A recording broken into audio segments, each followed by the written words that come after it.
बोलो भक्त और भगवान की जय, सभी संतों की जय। मेरे गुरुदेव श्री रामभद्राचार्य जी महाराज की जय। अब आप प्रभु प्राप्ति के मार्ग का अनुसरण करने वाले भक्तों की कथा सुन रहे हैं। पिछले एपिसोड में आपने सौपच्छ भक्त वाल्मीकि जी की कथा सुनी। अब आप श्री मिथिलेश जी की बहुत छोटी सी कथा है वो सुनेंगे, फिर श्री रुक्मांद जी की कथा सुनेंगे। बोलो श्री मिथिलेश जी महाराज की जय। मिथिलापुरी के सभी राजा मैथिल, विदेह और जनक की संज्ञा से अभिहित किए जाते हैं। यहाँ के सभी राजा धर्म प्राण योगी और भगवत भक्त थे। इन सब का चरित्र परम पावन है। इनमें कतिपय राजाओं यथा शीर्ध्वज जनक, निमि और बहुलाश्व का चरित्र भक्तमाल में दिया गया है। यथा राजा शीर्ध्वज जनक का चरित्र 56 में, निमि का चरित्र 56 में और बहुलाश्व का 56 में दिया गया है। बोलो श्री मिथिलेश जी महाराज की जय। अब आप श्री रुक्मांगद जी की कथा सुनेंगे। बोलो श्री रुक्मांगद जी की जय। परम भागवत महाराज रुक्मांगद अयोध्या के महाराज ऋतध्वज के पुत्र थे। ये इक्ष्वाकु वंश में बड़े ही प्रतापी और धर्मात्मा राजा हुए हैं। इनकी संध्यावली नाम की पत्नी थी। उसके गर्भ से राजकुमार धर्मांगद का जन्म हुआ। कुमार धर्मांगद पिता के समान ही धर्मात्मा और पितृभक्त थे। महाराज रुक्मांगद को एकादशी व्रत का इष्ट था। उन्होंने अपने समस्त राज्य में घोषणा करा दी थी कि जो एकादशी व्रत न करेगा उसे राज्य की ओर से दंड दिया जाएगा। अतः उनके राज्य में छोटे छोटे बच्चों, अति वृद्धों और गर्भिणी स्त्रियों को छोड़कर सभी एकादशी व्रत करते थे। एकादशी व्रत के प्रताप के उनके राज्य में कोई भी यमपुरी को नहीं जाता था। यमराज को बड़ी चिंता हुई। वे प्रजापति भगवान ब्रह्मा के पास गए और यमपुरी के उजाड़ होने का संवाद सुनाया।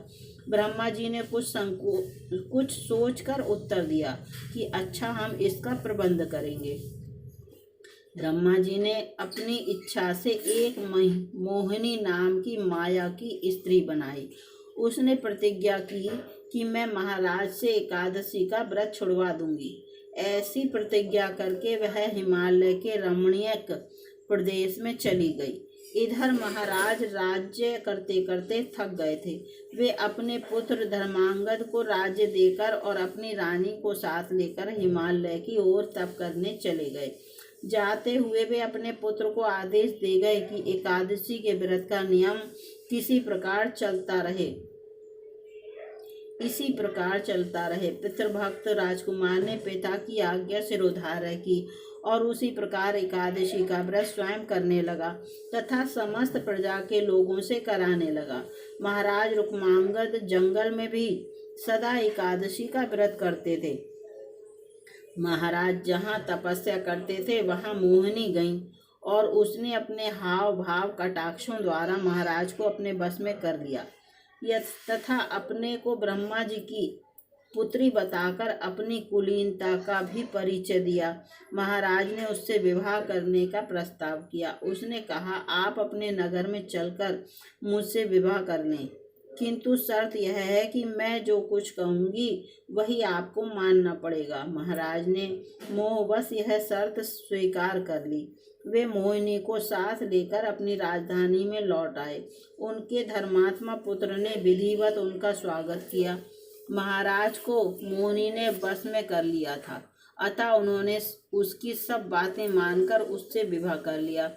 संध्यावली बड़ी ही धर्मपरायणा पतिव्रता थी। वे बड़ी श्रद्धा से महाराज की तथा मोहिनी की सेवा करने लगी उनके मन में तनिक भी सौतिया ढा नहीं था। महाराज उनके इष्ट देव थे। महाराज जिन्हें मानते हैं वह उनकी भी मान्य है। महाराज की जिसमें प्रसन्नता है उसे करने में वे अपना सौभाग्य समझती थीं। इतना सब होने पर भी महाराज एकादशी व्रत को सदा नियम पूर्वक करते थे। एकादशी का व्रत उन्होंने नहीं छोड़ा। एक दिन एकादशी आई, महाराज व्रत रहे और विधिवत रात्रि जागरण करने को भी उद्युत हुए। मोहिनी ने कहा, महाराज मेरी एक बात आपको माननी होगी। महाराज ने कहा, मैं तुम्हारी सभी बातों को मानता रहा हूँ और मानूंगा, बताओ कौन सी बात है। मोहिनी ने कहा, मेरी प्रार्थना यही है कि आप एकादशी का व्रत न करें, इसी में मेरी प्रसन्नता है। महाराज यह सुनते ही अवाक रह गए। उन्होंने बड़े कष्ट से कहा, मोहिनी मैं तुम्हारी सभी बातें मान सकता हूँ, सब कुछ कर सकता हूँ, किंतु एकादशी व्रत को छोड़ने के लिए मुझसे मत कह। एकादशी व्रत को छोड़ना मेरे लिए नितांत असंभव है। मोहिनी ने कहा, महाराज आप एकादशी व्रत रहेंगे तो मैं अभी मर जाऊंगी। मेरी यही इच्छा है, इसे आपको पूरा करना ही होगा। आप मुझसे विवाह के समय प्रतिज्ञा कर चुके हैं। महाराज ने कहा, तुम इसके बदले और जो कुछ भी चाहो मांग लो, बस एकादशी व्रत छोड़ने को मत कहो। तब मोहिनी ने कहा, अच्छा अपने इकलौते पुत्र का सिर दीजिए। महाराज बड़े दुखी हुए। धर्मांगद को जब यह बात मालूम हुई तो उन्होंने अपने पिता को बहुत समझाया कि इससे बढ़कर सौभाग्य मेरे लिए क्या होगा। आप धर्म संकट से बच जाएंगे, माता की इच्छा पूर्ति होगी। यह शरीर तो कभी न कभी जाना ही है। यदि इसके द्वारा कोई महान कार्य हो जाए तो इससे बढ़कर इसका सदुपयोग और हो ही क्या सकता है। संध्यावली रानी ने भी पुत्र की बातों का अनुमोदन किया। पुत्र के कहने पर महाराज ज्यों ही अपने इकलौते पुत्र का सिर काटने वाले थे त्यों ही भगवान विमान लेकर आए और महाराज को सपरिवार अपने लोक को ले गए। जिन्होंने सत्य की रक्षा के लिए प्राण से भी प्यारे अपने इकलौते पुत्र का सिर देना तक मंजूर कर लिया, किंतु एकादशी का व्रत नहीं छोड़ा, उनसे बढ़कर परम भागवत और कौन हो सकता है। बोलो श्री रुक्मांगद जी महाराज की जय। राजा रुक्मांगद को एकादशी व्रत क्यों इतना प्रिय था, इस विषय में भक्तमाल के टीकाकार श्री प्रियादास जी महाराज निम्न दो कवित्तों में इस प्रसंग का वर्णन करते हुए कहते हैं।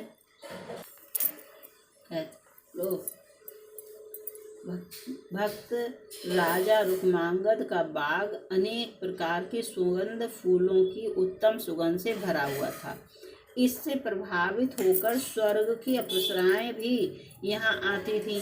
दैव योग से एक दिन एक अप्सरा के पैर में बैंगन की कांटा चुभ गया। इससे उसका पुण्य क्षीण हो गया। वह उड़कर स्वर्ग को न जा सकी, बाग में ही रह गई। प्रातः काल बाग के मालियों से यह समाचार सुनकर रुक्मांगद जी बाग में आए। अप्सरा को चिंतित देखकर राजा ने पूछा, तुम्हें सुखी करने का क्या उपाय किया जाए। तब उसने कहा कि कल जिसने एकादशी का व्रत किया हो वह हाथ में जल लेकर अपने व्रत के फल का संकल्प करके मुझे दे दे, तब मैं अपने लोक को जा सकती हूँ। राजा ने कहा, व्रत करना तो दूर रहा, मेरे नगर में तो कोई इसका नाम भी नहीं जानता है। तब अप्सरा ने कहा कि बिना जाने ही कोई भूखा रह गया हो उसे ही लाकर संकल्प करा दो, उसी के फल से चली जाऊंगी और कृतज्ञ होकर सदा आपका गुण गाऊंगी। राजा ने अपने नगर में ढिंढोरा पिटवाया कि कल जिसने अन्न जल ग्रहण ना किया हो वह दरबार में आए, उसे इनाम मिलेगा। इसे सुनकर एक बनिए की दासी आई। जिस बिचारी को बिना अपराध के ही बनिए ने मारा था, इससे वह गिलानी वश दिन रात भूखी प्यासी और जागती ही रह गई थी। राजा ने उसी से व्रत का संकल्प करा दिया। अप्सरा उड़कर अपने लोक को चली गई। एकादशी व्रत की ऐसी अपार महिमा को देखकर राजा ने विचार करके यह घोषणा की कि मेरे राज्य में सभी को व्रत करना अनिवार्य है। यदि कोई अन्न खाएगा तो उसे बांधकर मार डाला जाएगा। इसके प्रभाव से राजा रुक्मांगद के राज्य में भाव भक्ति का बहुत विस्तार हुआ। बोलो श्री राजा रुक्मान जी महाराज की जय। अब आप श्री रुक्मांगद जी की पुत्री का वर्णन सुने। भक्तमाल की टीकाकार श्री प्रियादास जी ने श्री रुक्मांगद जी की पुत्री की एकादशी निष्ठा का अपने एक कवित्त में इस प्रकार वर्णन किया है। कवित्त में बताया गया है कि राजा रुक्मांगद जी की पुत्री को भी अपने पिता की भांति एकादशी व्रत में अगाध निष्ठा थी। एक बार जब वह अपने पिता के ही घर थी तब एक दिन उसका पति आया। व्रत का दिन था, इसलिए किसी ने भोजन पान आदि की बात भी नहीं पूछी। उसे भूख ने बहुत सताया। व्याकुल होकर उसने अपनी स्त्री से भोजन मांगा। एकादशी व्रत होने के कारण उसने भी कुछ खाने को नहीं दिया। तब उसके पति ने कहा, मुझसे भूख प्यास सही नहीं जा रही है, मैं थोड़ी देर में मर जाऊंगा। राजपुत्री ने कहा, आज तो एकादशी है, इसके समान प्राण त्यागने का उत्तम दिन कोई नहीं है, इसलिए मृत्यु का क्या भय। यदि प्राण छूट भी जाए तो दुर्लभ वैकुंठ की प्राप्ति होगी। उधर भोजन न मिलने से उसके पति ने प्राण त्याग दिए और शीघ्र ही वैकुंठ धाम को पहुंचकर वे भगवान को प्राप्त हो गए। यह देखकर उसकी स्त्री का हृदय भक्ति से भर गया। उसने भी शरीर त्याग कर पति का अनुगमन किया। रुक्मांगद जी महाराज की जय, उनकी पुत्री की जय। एकादशी महात्म्य का इतना बड़ा, एकादशी व्रत का इतना बड़ा महात्म्य है। बोलो एकादशी माता की जय। राजा हरिश्चंद्र आदि परोपकारी भक्त। अब आप आगे की कथा में राजा हरिश्चंद्र की कथा सुनेंगे। बोलो भक्तमाल जी महाराज की जय, सभी संतों की जय, मेरे गुरुदेव श्री रामभद्राचार्य जी महाराज की जय।